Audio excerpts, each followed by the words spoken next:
ಧಿಕ್ಕಾರ ಧಿಕ್ಕಾರ ಧಿಕ್ಕಾರ ಧಿಕ್ಕಾರ ಭ್ರಷ್ಟ ಕೃಷಿ ಸಚಿವ ಚಲುವರಾಯಸ್ವಾಮಿಗೆ ಭ್ರಷ್ಟ ಕೃಷಿ ಸಚಿವ ಚಲುವರಾಯಸ್ವಾಮಿಗೆ ಭ್ರಷ್ಟ ಕೃಷಿ ಸಚಿವ ಚಲುವರಾಯಸ್ವಾಮಿಗೆ ಭ್ರಷ್ಟ ಕೃಷಿ ಸಚಿವ ಚಲುವರಾಯಸ್ವಾಮಿಗೆ ಭ್ರಷ್ಟ ಕಾಂಗ್ರೆಸ್ ಸರ್ಕಾರಕ್ಕೆ ಸ್ವಾಮಿಗೆ ರೈತ ವಿರೋಧಿ ಕಾಂಗ್ರೆಸ್ ಪಕ್ಷಕ್ಕೆ ರೈತ ವಿರೋಧಿ ಕಾಂಗ್ರೆಸ್ ಪಕ್ಷಕ್ಕೆ ರೈತ ವಿರೋಧಿ ಕಾಂಗ್ರೆಸ್ ಪಕ್ಷಕ್ಕೆ ಜಾತ್ಯತೀತ ಜನತಾ ಕಾಮರಾಜ್ ಅವರು ಬಂದಿದ್ದಾರೆ, ಕೃಷ್ಣಪ್ಪ ಅವರಿದ್ದಾರೆ, ಗಂಗಣ್ಣ ಅವರಿದ್ದಾರೆ, ನಮ್ಮ ಕಾರ್ಪೊರೇಟ್ ಮಂಜಣ್ಣ ಅವರಿದ್ದಾರೆ, ರಾಜು ಇದ್ದಾರೆ ಮತ್ತು ಯುವ ಜನತಾ ದಳದ ಅಧ್ಯಕ್ಷರುಗಳಾಗಿರ್ತಕ್ಕಂಥ ತಾಲೂಕಿನಿಂದ ಬಂದಿರತಕ್ಕಂಥ ಎಲ್ಲರೂ ಇದ್ದಾರೆ, ರೈತ ಸಂಘದವರು ಇದ್ದಾರೆ ಮತ್ತು ನಮ್ಮ ಪಕ್ಷದ ಎಲ್ಲ ಹಿರಿಯ ಮುಖಂಡರುಗಳು, ಕಾರ್ಮಿಕ ಘಟಕದವರು ಎಲ್ಲರೂ ಕೂಡ ಈ ಒಂದು ಪ್ರತಿಭಟನೆಯಲ್ಲಿ ನಾವು ಹೋರಾಟದಲ್ಲಿ ಹಿಡಿದಿದ್ದೇವೆ. ಇದರ ಉದ್ದೇಶ ಕರ್ನಾಟಕ ರಾಜ್ಯದಲ್ಲಿ ಇವತ್ತು ರೈತರ ಆತ್ಮಹತ್ಯೆಗಳು ಜಾಸ್ತಿ ಆಗ್ತಾ ಇದ್ದಾವೆ. ಹಿಂದಿನ ಆಡಳಿತಕ್ಕೆ ಹೋಲಿಸ್ಕೊಂಡ್ರೆ ಇವತ್ತಿನ ದಿವಸ ರೈತರ ಆತ್ಮಹತ್ಯೆಗಳು ಮಿತಿ ಮೀರಿ ಹೋಗ್ತಾ ಇದ್ದಾವೆ. ಇದಕ್ಕೆ ಕಾರಣಗಳು ಹಲವಾರಿದ್ದಾವೆ. ಇವತ್ತು ಕರ್ನಾಟಕ ರಾಜ್ಯಾದ್ಯಂತ ಹವಾಮಾನ ಇಲಾಖೆ ಈ ಸಾರಿ ಮುಂಗಾರು ಬಹಳ ಚೆನ್ನಾಗಿ ಬರುತ್ತೆ, ಮಳೆ ಚೆನ್ನಾಗಿ ಬರುತ್ತೆ ಕರ್ನಾಟಕ ರಾಜ್ಯಕ್ಕೆ ಅಂತ ಹೇಳಿದ್ರು ಕೂಡ ಇವತ್ತು ರಸಗೊಬ್ಬರಗಳನ್ನ ಬೇಕಾಗಿರ್ತಕ್ಕಂಥ ಒಂದು ರಸಗೊಬ್ಬರವನ್ನ ತರಿಸಿ ರಾಜ್ಯ ಸರ್ಕಾರದವರು ರೈತರಿಗೆ ಹಂಚಿಕೆ ಮಾಡೋದ್ರಲ್ಲಿ ವಿಫಲ ಆಗಿದ್ದಾರೆ. ಈಗಾಗಲೇ ರೈತರು ಕೂಡ ಹಗಲು ರಾತ್ರಿ ಎನ್ನದೆ ರಾಜ್ಯದ ಎಲ್ಲ ಕಡೆ ರಸಗೊಬ್ಬರಕ್ಕಾಗಿ ಯೂರಿಯಾ, ಡಿಎಪಿ ಮತ್ತೊಂದಕ್ಕೆ ರಾತ್ರಿ ಹಗಲು ನಿಂತರೂ ಕೂಡ ಇವತ್ತಿನವರೆಗೂ ಕೂಡ ಬಗೆಹರಿಸತಕ್ಕಂಥ ಶಕ್ತಿ ಈ ಕಾಂಗ್ರೆಸ್ಗೆ ಇಲ್ಲ. ಇಂಥ ಒಂದು ಕಾಂಗ್ರೆಸ್ಗೆ ನಮ್ಮ ಪಕ್ಷದಿಂದ ಧಿಕ್ಕಾರ ಧಿಕ್ಕಾರ. ಅದೇ ರೀತಿಯಲ್ಲಿ ಪ್ರವಾಹ ಬಂದು ಕೊಚ್ಚಿಕೊಂಡೋಗಿದ್ದಾವೆ ಊರುಗಳು, ಜಮೀನುಗಳು, ಬೆಳೆಗಳು ಎಲ್ಲ ಕೂಡ ಒಂದು ಕಡೆಯಿಂದ ಕೊಚ್ಚಿಕೊಂಡೋಗಿದ್ದಾವೆ ಉತ್ತರ ಕರ್ನಾಟಕ ಭಾಗದಲ್ಲಿ. ಅವ್ರಿಗೂ ಕೂಡ ಇಲ್ಲಿವರೆಗೂ ಒಂದೇ ಒಂದು ನಯಾ ಪೈಸಾ ಇವತ್ತು ಪರಿಹಾರವನ್ನು ಕೊಟ್ಟಿಲ್ಲ. ಅದಕ್ಕಾಗಿ ಇವತ್ತು ನಾವು ಅದರ ವಿರುದ್ಧ ನಾವು ಇವತ್ತಿನ ದಿವಸ ಹೋರಾಟವನ್ನು ನಾವು ಮಾಡ್ತಾ ಇದ್ದೇವೆ. ಮತ್ತು ಇವತ್ತು ಬಯಲುಸೀಮೆ ಪ್ರದೇಶಗಳಾಗಿರ್ತಕ್ಕಂಥ ಪ್ರದೇಶದಲ್ಲಿ ಇವತ್ತು ಮಳೆ ತುಂಬಾ ಕಡಿಮೆ ಇದೆ. ಅಲ್ಲಿ ಕೂಡ ಇವತ್ತು ಜಾನುವಾರುಗಳು, ಕುಡಿಯುವ ನೀರು, ಇದಕ್ಕೆಲ್ಲ ಏನು ವ್ಯವಸ್ಥೆ ಇವತ್ತಿನ ದಿವಸ ಮಾಡಿಲ್ಲ. ಇದರಲ್ಲೂ ಕೂಡ ಕಾಂಗ್ರೆಸ್ ಸರ್ಕಾರ, ಸಿದ್ದರಾಮಯ್ಯನವರ ಸರ್ಕಾರ, ಡಿ.ಕೆ. ಶಿವಕುಮಾರ್ ಅವರ ಸರ್ಕಾರ ಇವತ್ತು ವಿಫಲವಾಗಿದೆ ಅಂತಕ್ಕಂಥ ವಿರುದ್ಧ ನಮ್ಮ ಪಕ್ಷದಿಂದ ಇವತ್ತು ಕರ್ನಾಟಕ ರಾಜ್ಯಾದ್ಯಂತ ಇವತ್ತು ಹೋರಾಟವನ್ನು ನಾವು ನಡೆಸ್ತಾ ಇದ್ದೇವೆ.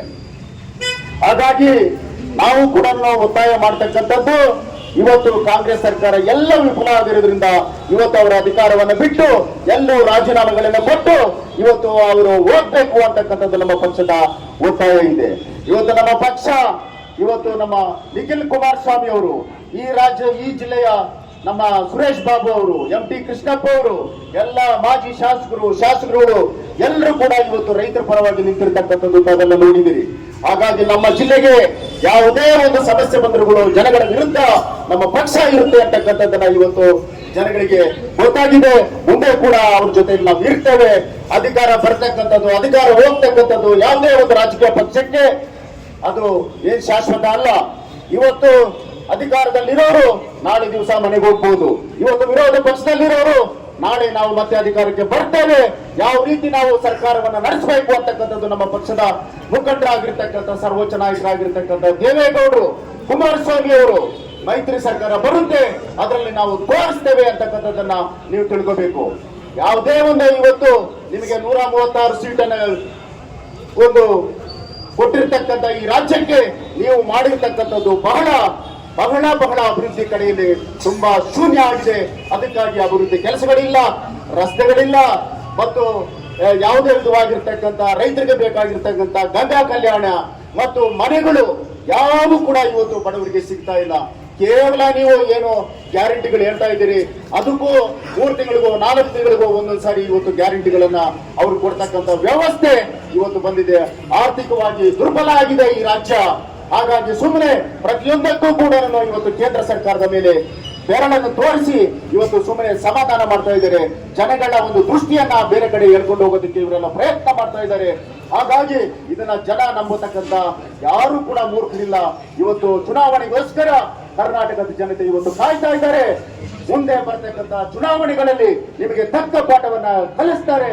ಹಾಗಾಗಿ ಎಚ್ಚರಿಕೆಯಿಂದ ಇನ್ನು ಏನಾದ್ರೂ ನಿಮಗೆ ಏನಾದ್ರೂ ಜನಗಳ ಪರವಾಗಿ ಕಳಕಳಿ ಇದ್ರೆ ಮುಂದಿನ ದಿನಗಳಲ್ಲಿ ನೀವೆಲ್ಲರೂ ಕೂಡ ಕರ್ನಾಟಕ ರಾಜ್ಯದ ಬಹಳ ಜನ ಪರವಾಗಿರ್ತಕ್ಕಂಥ ಕೆಲಸಗಳನ್ನ ನೀವು ಮಾಡಬೇಕು.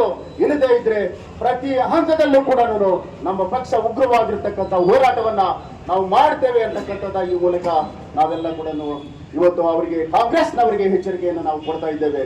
ಹಾಗಾಗಿ ಇವತ್ತು ಏನು ನಮ್ಮ ಏನು ಗುಬ್ಬಿದು ಏನು ಲಿಂಕ್ ಕ್ಯಾನಲ್ ಇದೆ ಅದಕ್ಕೂ ಕೂಡ ಇವತ್ತು ಪರಿಹಾರ ಸಿಗ್ತಕ್ಕಂಥ ಒಂದು ವ್ಯವಸ್ಥೆ ಸೋಮಣ್ಣವರ ಮುಖಾಂತರ ಇವತ್ತು ನಡೀತಾ ಇದೆ. ಅದು ಕೂಡ ಆ ಭಾಗದ ಜನತೆಗೆ ಒಳ್ಳೆಯದಾಗುತ್ತೆ ಅಂತಕ್ಕಂಥ ಆಶಾಭಾವನೆ ನಮಗಿದೆ. ಹಾಗಾಗಿ ಇವತ್ತು ನಾನು ತಮ್ಮಲ್ಲಿ ಕೂಡ ಏನು ಮಾಧ್ಯಮದ ಸ್ನೇಹಿತರು ತಾವೆಲ್ಲ ಇದ್ದೀರಿ. ಇದು ನಮ್ಮ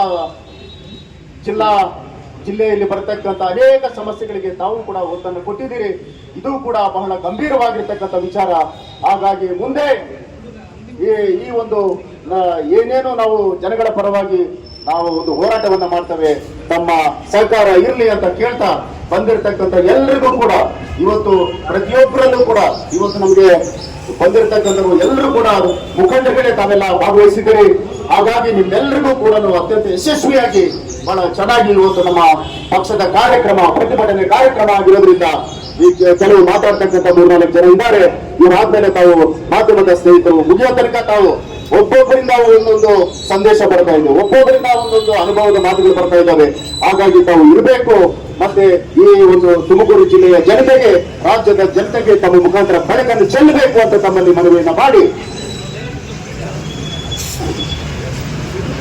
ಆಮೇಲೆ ಇನ್ನೊಂದು ಪ್ರಮುಖವಾಗಿರ್ತಕ್ಕಂಥ ನಮ್ಮ ಚನ್ನಮಲ್ಲಪ್ಪ ಸರ್ ಹೇಳ್ತಾ ಇದ್ದಾರೆ, ಇಲ್ಲಿ KMF ಡೈರೆಕ್ಟರ್ ಆಗಿದ್ದವರು. ಅವರು ಈ ಒಂದು ತಿಂಗಳಿಗೆ ಏನು ರೈತರಿಗೆ ಇನ್ಶೂರೆನ್ಸ್ ಕೊಡಬೇಕಾಗಿತ್ತು ಅದು ಈ ತಿಂಗಳ 31ಕ್ಕೆ ಹೋಗ್ತಾ ಇದೆ.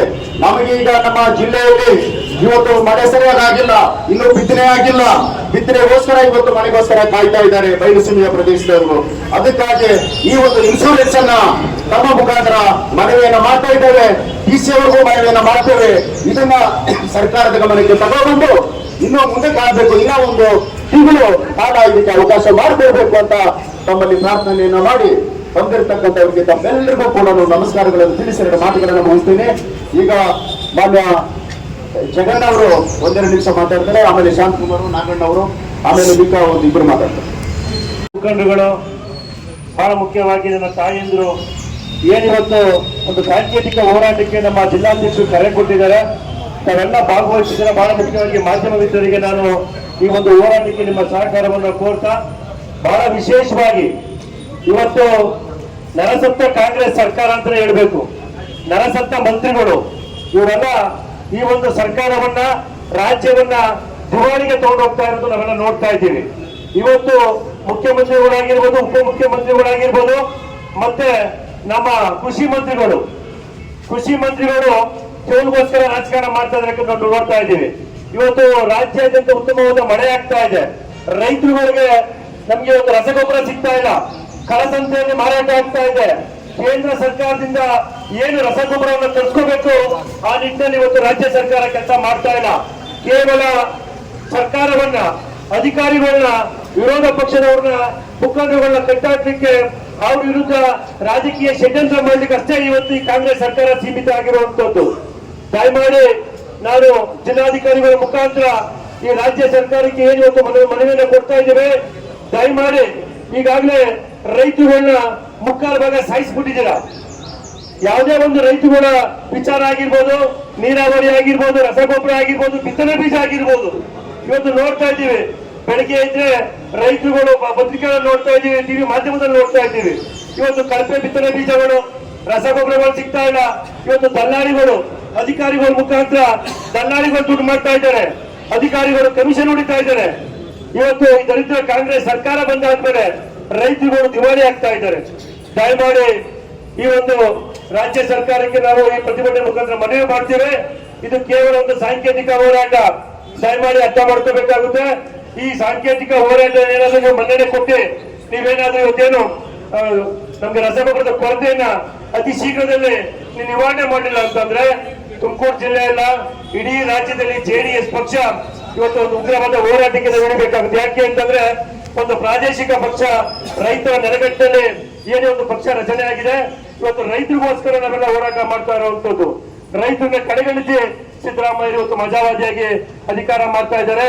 ಡಿ ಕೆ ಶಿವಕುಮಾರ್ ಅವರು ಇವತ್ತು ಬೆಂಗಳೂರಲ್ಲಿ ಎಷ್ಟೆಷ್ಟು ಕೋಟಿ ಲೂಟಿ ಹೊಡಿಬಹುದು, ಯಾವ್ದಾದ್ರು ಲ್ಯಾಂಡ್ ನ ಲೂಟಿ ಹೊಡಿಬಹುದು, ಇವತ್ತೆಲ್ಲ ಇವನ್ನ ಲೂಟಿ ಕೆಲಸ ಶುರು ಮಾಡ್ಕೊಂಡಿದ್ದಾರೆ. ದಯಮಾಡಿ ನಾನು ಈ ರಾಜ್ಯ ಸರ್ಕಾರದಲ್ಲಿ ಮನವಿ ಮಾಡ್ಕೊಳ್ತೀನಿ, ದಯಮಾಡಿ ನಿಮ್ಗೆ ಏನಾರ ಮಾನ ಮರ್ಯಾದೆ ಇದ್ರೆ, ಈ ರಾಜ್ಯದ ರೈತರ ಬಗ್ಗೆ ಸ್ವಲ್ಪ ಕಾಳಜಿ ಇದ್ರೆ ನರಸಂತ ಮಂತ್ರಿಗಳಿಗೆ ಹೇಳಿಕ್ಕೆ ಇಷ್ಟಪಡ್ತೀನಿ. ಚಲುವರಾಜ ಸ್ವಾಮಿ ಅವರೇ, ದಯಮಾಡಿ ರೈತರ ಕುಟುಂಬದಿಂದ ಬಂದಿದ್ದೀರಿ ಅಂತೀರಾ. ಇವತ್ತು ನಿಮ್ಮ ದುರಹಂಕಾರ ಯಾವ ಮಟ್ಟಕ್ಕೆ ಹೋಗಿದೆ. ಕೇವಲ ದೇವೇಗೌಡರ ಕುಟುಂಬವನ್ನು ಟೀಕೆ ಮಾಡೋದನ್ನೇ ನಿಮ್ಮ ರಾಜಕೀಯ ಜೀವನವನ್ನು ಕಳೀತಾ ಇದ್ದೀರಾ. ದಯಮಾಡಿ ಇಡೀ ರಾಜ್ಯದ ಉತ್ತಮವಾದ ಮಳೆ ಆಗ್ತಾ ಇದೆ. ನಿಮ್ಮ ತೆವರಿಗೆ ರಾಜಕಾರಣ ಮಾಡ್ಲಿಕ್ಕೆ ಹೋಗ್ಬೇಡಿ. ರೈತರ ಕಷ್ಟ ನೋಡಿ, ರೈತರಿಗೆ ರಸಗೊಬ್ಬರವನ್ನು ಕೊಡ್ಲಿಕ್ಕೆ ನಿಮ್ಗೆ ಆಗಿಲ್ಲ ಅಂತ ಅಂದ್ರೆ ನೀವು ನೆಲಸತ್ತರು ಅಂತ ಪ್ರೂವ್ ಮಾಡಿದೀರಾ. ದಯಮಾಡಿ ರಾಜೀನಾಮೆ ಕೊಟ್ಟು ಮನೆಗೆ ಹೋಗಿ. ನಿಮ್ಗೆ ಏನಾದ್ರು ರೈತರ ಬಗ್ಗೆ ಕಾಳಜಿ ಇದ್ರೆ ಈ ಕೂಡಲೇ ರೈತರಿಗೆ ರಸಗೊಬ್ಬರ ಆಗಿರ್ಬೋದು, ಬಿತ್ತನೆ ಬೀಜ ಆಗಿರ್ಬೋದು, ನೀರಾವರಿ ವಿಚಾರದಲ್ಲಿ ನೀವು ಮುತುವರ್ಜಿ ವಹಿಸಿಲ್ಲ ಅಂತಂದ್ರೆ ಜನ ಬೀಜ ಕಲ್ತಗೊಂಡು ದಿವಸಗಳು ದೂರ ಇಲ್ಲ. ಸೊ ಹಾಗಾಗಿ ಇವತ್ತೇನೊಂದು ಸಾಂಕೇತಿಕ ಹೋರಾಟ ನಾವೆಲ್ಲ ಎಲ್ಲಾ ತಾಲೂಕಿನ ಮುಖಂಡರುಗಳು ಬಂದಿದ್ದೀರಾ. ಇದೊಂದು ಸಾಂಕೇತಿಕ ಹೋರಾಟ ಅಷ್ಟೇ, ಎಚ್ಚರಿಕೆ ಕೊಡ್ತಾ ಇದೀವಿ ರಾಜ್ಯ ಸರ್ಕಾರಕ್ಕೆ. ಈ ನಿಟ್ಟಿನಲ್ಲಿ ಅತಿ ಶೀಘ್ರದಲ್ಲಿ ಒಂದು 15 ದಿವಸದಲ್ಲಿ ನೀವು ಕ್ರಮ ತಗೊಳ್ಳಿಲ್ಲ ಅಂತಂದ್ರೆ ಜನ ರೈತರುಗಳು ಜೆಡಿಎಸ್ ಪಕ್ಷದ ಮುಂದಾಳತ್ವದಲ್ಲಿ ಬೀದಿಗಿಳಿದು ಹೋರಾಟ ಮಾಡಬೇಕಾಗುತ್ತೆ ಅಂತ ಈ ಮುಖಾಂತರ ನಾನು ಎಚ್ಚರಿಕೆ ಕೊಡ್ಲಿಕ್ಕೆ ಇಷ್ಟಪಡ್ತೀನಿ. OM ಸರ್ ಅವರಿಗೆ ಮನವಿಯನ್ನು ನಾವು ಮುರಳಿ ಸರ್ ಅವರಿಗೆ ನಾವು ಇವತ್ತು ಅದನ್ನ ಮನವಿಯನ್ನು ಸಲ್ಲಿಸ್ತಾ ಇದ್ದೀವಿ. ನಮ್ಮ ಪಾವಗಡ ಅಧ್ಯಕ್ಷರಾಗಿರ್ತಕ್ಕಂಥ ವೀರಣ್ಣ ಅವರು ಅದನ್ನ ಓದಿ ಅವರಿಗೆ ಮನವಿಯನ್ನು ಕೊಡ್ತಾರೆ.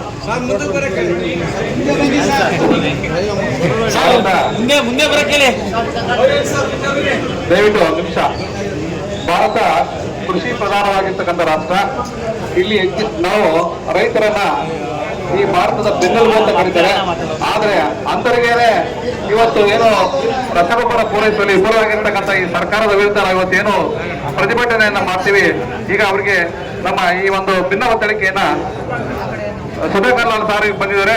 ಅವ್ರಿಗೂ ಸಹ ನಾವು ಈಗ ಈ ಕಾರ್ಯಕ್ರಮಕ್ಕೆ ಸ್ವಾಗತವನ್ನ ಕೋರ್ತಾ ಈ ಭಿನ್ನ ಒತ್ತಳಿಕೆ ನಾವು ಘನತೆಯುತ ರಾಜ್ಯಪಾಲರು, ಕರ್ನಾಟಕ ರಾಜ್ಯಭವನ ರಸ್ತೆ ಬೆಂಗಳೂರು, ಮಾನ್ಯ ಜಿಲ್ಲಾಧಿಕಾರಿಗಳು ತುಮಕೂರು ಜಿಲ್ಲೆ ತುಮಕೂರು, ಗೌರವಾನ್ವಿತ ರಾಜ್ಯಪಾಲರೇ, ರಾಜ್ಯದಲ್ಲಿ ಕಳೆದ 2 ವರ್ಷಗಳಿಂದ ಅಧಿಕಾರ ನಡೆಸುತ್ತಿರುವ ಕಾಂಗ್ರೆಸ್ ಸರ್ಕಾರ ರಾಜ್ಯದ ರೈತರ ಸಮಸ್ಯೆಗೆ ಮತ್ತು ಮಳೆ ಹಾನಿ ಹಾಗೂ ನೆರೆ ಹಾವಳಿಯಿಂದ ಹಾಗೂ ಮಳೆ ಕೊರತೆಯಿಂದ ಬಾಧಿತವಾದ ರೈತರ ಮತ್ತು ನೊಂದ ಸಂತ್ರಸ್ತರಿಗೆ ಪರಿಹಾರ ನೀಡುವಲ್ಲಿ ಸಂಪೂರ್ಣವಾಗಿ ವಿಫಲವಾಗಿರುವ ಬಗ್ಗೆ ಮನವಿ ಸಲ್ಲಿಕೆ. ರಾಜ್ಯದಲ್ಲಿ ಕಳೆದ 2 ವರ್ಷಗಳಿಂದ ಆಡಳಿತ ನಡೆಸುತ್ತಿರುವ ಕಾಂಗ್ರೆಸ್ ಸರ್ಕಾರ ಲಂಚಗೊಳಿತನ, ದುರಾಡಳಿತ ಮತ್ತು ವೈಫಲ್ಯತೆಯಿಂದ ರಾಜ್ಯದ ಜನತೆ ಆಕ್ರೋಶದಿಂದ ಬೇಸತ್ತು ಬಸವಳಿದ್ದಾರೆ. ರಾಜ್ಯದಲ್ಲಿ ಪೂರ್ವ ಮುಂಗಾರು ಮತ್ತು ಮುಂಗಾರಿನಲ್ಲಿ ಉತ್ತಮ ಮಳೆ ಬಿದ್ದು ರಾಜ್ಯದ ರೈತರು ತಮ್ಮ ಬಹುತೇಕ ಕೃಷಿ ವಿಸ್ತರಣೆಯಲ್ಲಿ ಕೃಷಿ ಚಟುವಟಿಕೆ ಪ್ರಾರಂಭಿಸಿ ಬಿತ್ತನೆಯಲ್ಲಿ ತೊಡಗಿದ್ದಾರೆ. ಹಾಗೂ ರಾಜ್ಯದಲ್ಲಿ ಬಹುತೇಕ ಜಲಾಶಯಗಳು ಹಾಗೂ ಕೆರೆಕಟ್ಟೆಗಳು ಪೂರ್ತಿಗೊಂಡಿದ್ದು ನೀರಾವರಿ ಅಚ್ಚುಕಟ್ಟಿನಲ್ಲಿ ರೈತರು ಸಾಗುವಳಿ ಪ್ರಾರಂಭಿಸಿದ್ದಾರೆ. ಆದರೆ ರಾಜ್ಯ ಸರ್ಕಾರ ರೈತರಿಗೆ ಅಗತ್ಯವಾಗಿರುವ ರಸಗೊಬ್ಬರವನ್ನು ಪೂರೈಸುವಲ್ಲಿ ಸಂಪೂರ್ಣವಾಗಿ ವಿಫಲವಾಗಿದೆ.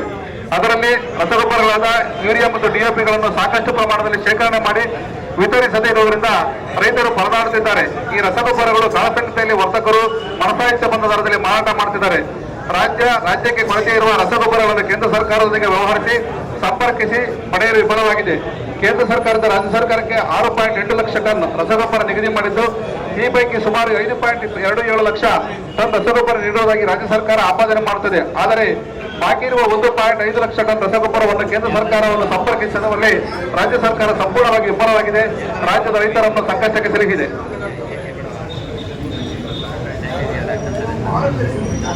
ಮುಂದುವರೆದು ರಾಜ್ಯದ ಕರಾವಳಿ ಭಾಗದ ದಕ್ಷಿಣ ಕನ್ನಡ, ಉಡುಪಿ, ಉತ್ತರ ಕನ್ನಡ ಹಾಗೂ ಮಲೆನಾಡು ವ್ಯಾಪ್ತಿಯ ಶಿವಮೊಗ್ಗ, ಚಿಕ್ಕಮಗಳೂರು, ಕೊಡಗು, ಹಾಸನ ಹಾಗೂ ಉತ್ತರ ಕರ್ನಾಟಕದ ಬೆಳಗಾವಿ ಜಿಲ್ಲೆಗಳಲ್ಲಿ ಕಳೆದ 2 ತಿಂಗಳಿಂದ ಮುಂಗಾರು ಮಳೆ ಅಬ್ಬರದಿಂದ ಉಂಟಾದ ಭಾರಿ ಮಳೆ ಮತ್ತು ನೆರೆಹಾವಳಿಯಿಂದ ಭಾರಿ ಪ್ರಮಾಣದಲ್ಲಿ ಖಾಸಗಿ ಮತ್ತು ಸಾರ್ವಜನಿಕ ಆಸ್ತಿಪಾಸ್ತಿಗಳಿಗೆ ಅಪಾರ ಹಾನಿ ಉಂಟಾಗಿದೆ. ಆದರೆ ರಾಜ್ಯ ಸರ್ಕಾರ ನೆರೆ ಪೀಡಿತ ಜಿಲ್ಲೆಗಳ ಜಿಲ್ಲಾಧಿಕಾರಿಗಳಿಗೆ ಮತ್ತು ವಿಪತ್ತು ಪರಿಹಾರದಿಂದ ಅಗತ್ಯ ಅನುದಾನ ನೀಡಿ ನೆರೆ ಪರಿಹಾರ ಕಾರ್ಯಕ್ರಮವನ್ನು ಕೈಗೊಳ್ಳಲು ಸಂಪೂರ್ಣವಾಗಿ ವಿಫಲವಾಗಿದೆ. ಅಲ್ಲದೆ ರಾಜ್ಯದ ಬಯಲುಸೀಮೆ ಜಿಲ್ಲೆಗಳಾದ ಕೋಲಾರ, ಚಿಕ್ಕಬಳ್ಳಾಪುರ, ತುಮಕೂರು, ಚಿತ್ರದುರ್ಗ, ದಾವಣಗೆರೆ, ಬೆಂಗಳೂರು, ಬೀದರ್, ಬಳ್ಳಾರಿ, ವಿಜಯನಗರ ಹಾಗೂ ಬೆಳಗಾವಿ ಜಿಲ್ಲೆಯ ಹಲವು ಭಾಗಗಳು ಹಾಗೂ ಬಾಗಲಕೋಟೆ ಮತ್ತು ಗದಗ ಜಿಲ್ಲೆಗಳಲ್ಲಿ ಕಳೆದ 6 ವಾರಗಳಿಂದ ಮಳೆ ಕೊರತೆಯಿಂದ ರಾಜ್ಯದ ರೈತರು ನಾಟಿ ಮಾಡಿದ ಫಸಲು ಒಣಗುತ್ತಿದೆ. ರೈತರು ಕೃಷಿ ಚಟುವಟಿಕೆ ನಡೆಸಲು ಆಕಾಶದಿಂದ ಮುಖ ಮಾಡಿದ್ದಾರೆ. ಜಾನುವಾರುಗಳಿಗೆ ಕುಡಿಯುವ ನೀರು ಅಪಾರ ಮತ್ತು ಆಹಾರ ಮತ್ತು ಮೇವಿನ ಕೊರತೆ ಎದುರಿಸುತ್ತಿರುವ ಸನ್ನಿವೇಶ ಉಂಟಾಗಿದೆ. ಆದರೆ ರಾಜ್ಯ ಸರ್ಕಾರ ಈ ಬಗ್ಗೆ ಎಚ್ಚರಿಕೆ ವಹಿಸಲು ತಿರಸ್ಕಾರ ಮನೋಭಾವ ಹೊಂದಿದೆ. ಅಲ್ಲದೆ ಮುಂಬರುವ ತಿಂಗಳಲ್ಲಿ ಅಗತ್ಯ ಮಳೆ ಬಿದ್ದಿದ್ದರೆ ಅಲ್ಪಾವಧಿ ಕಾಲದ ಬೆಳೆಯನ್ನು ಬೆಳೆಯುವಲ್ಲಿ ಯಾವುದೇ ಕಾರ್ಯಕ್ರಮ ರೂಪಿಸಿಲ್ಲ. ಮುಂದುವರೆದ ಮಳೆ ಮತ್ತು ನೆರೆಗೊಳಿದ ಫಸಲು ನಷ್ಟಕ್ಕೆ ಮತ್ತು ಮಳೆ ಅಭಾವದಿಂದ ಆಳದ ಬೆಳೆ ನಷ್ಟಕ್ಕೆ ಸಂಬಂಧಿಸಿದ ಫಸಲು ವಿಮಾ ಕಂಪನಿಗಳಿಂದ ರೈತರು ಪರಿಹಾರ ನೀಡಲು ರಾಜ್ಯ ಸರ್ಕಾರ ಸಂಪೂರ್ಣ ವಿಫಲವಾಗಿದೆ. ಈ ಎಲ್ಲ ವೈಫಲ್ಯಗಳಿಂದ ರಾಜ್ಯದಲ್ಲಿ ಕಾಂಗ್ರೆಸ್ ಸರ್ಕಾರ ಆಡಳಿತ ನಡೆಸಲು ನೈತಿಕವಾಗಿ ಅಧಿಕಾರ ಕಳೆದುಕೊಂಡಿದೆ. ಈ ಹಿನ್ನೆಲೆಯಲ್ಲಿ ಗೌರವಾನ್ವಿತ ರಾಜ್ಯಪಾಲರು ರಾಜ್ಯ ಸರ್ಕಾರಕ್ಕೆ ಸೂಕ್ತ ನಿರ್ದೇಶನ ವಿತ್ತು ಎಚ್ಚರಿಕೆ ನೀಡಿ ರೈತರ ಸಮಸ್ಯೆ ಹಾಗೂ ನೆರೆಹಾವಳಿಯಿಂದ ನೊಂದ ಸಂತ್ರಸ್ತರಿಗೆ ಹಾಗೂ ಮಳೆ ಅಭಾವದಿಂದ ಫಸಲನ್ನು ಕಳೆದುಕೊಂಡ ರೈತರಿಗೆ ಸೂಕ್ತ ಪರಿಹಾರ ನೀಡಲು ಕ್ರಮ ಕೈಗೊಳ್ಳುವಂತೆ ನಿರ್ದೇಶನ ನೀಡಬೇಕೆಂದು ಕೋರುತ್ತೇವೆ. ಒಂದು ವೇಳೆ ರಾಜ್ಯ ಸರ್ಕಾರ ಸಂವಿಧಾನದ ರೀತಿ ಕಾರ್ಯನಿರ್ವಹಿಸಿದಲ್ಲಿ ಗೌರವಾನ್ವಿತ ರಾಜ್ಯ ಸರ್ಕಾರದ ವಿರುದ್ಧ ಸೂಕ್ತ ಕ್ರಮ ಕೈಗೊಳ್ಳಬೇಕೆಂದು ಪ್ರಾರ್ಥನೆ ಮಾಡುವ ವಿನಂತಿಯನ್ನು ಸಲ್ಲಿಸುತ್ತೇವೆ. ಹಾಗೂ ಬೆಳೆ ವಿಮೆ ಈ ತಿಂಗಳು ಲಾಸ್ಟ್ ಆಗುತ್ತೆ, ದಯವಿಟ್ಟು ಅದನ್ನ ಮುಂದಿನ ಒಂದು ತಿಂಗಳು ಡೇಟ್ ಅನ್ನ ಎಕ್ಸ್ಟೆಂಡ್ ಮಾಡಬೇಕು ಅಂತ ಸಹ ಈಗ ನಮ್ಮ DC ಅವರೇ ಕೇಳ್ಕೊಳ್ತಿದ್ದೀವಿ.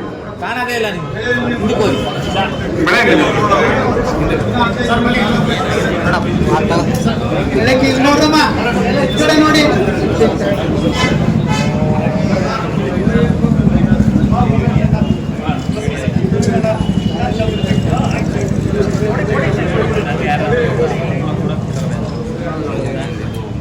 ಓಕೆ ಸರ್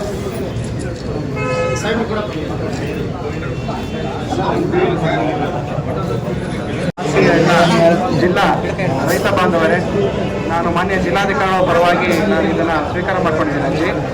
ಸೊ ನೀವೇನು ನೆರೆಹಾವಳಿ ಮತ್ತು ರಸಗೊಬ್ಬರಗಳ ಬಗ್ಗೆ ಸ್ವಲ್ಪ ಕೆಲವೊಂದು ಚರ್ಚೆ ಮಾಡೋದಕ್ಕೆ ಮತ್ತು ಏನು ಪ್ರಾಬ್ಲಮ್ ಆಗಿದೆ ನನ್ನ ಈ ಮನೆ ಮೂಲಕ ಕೊಡ್ತಾ ಇದ್ದೀನಿ. ಇದು ನಾನು ಮಾನ್ಯ ಜಿಲ್ಲಾಧಿಕಾರಿ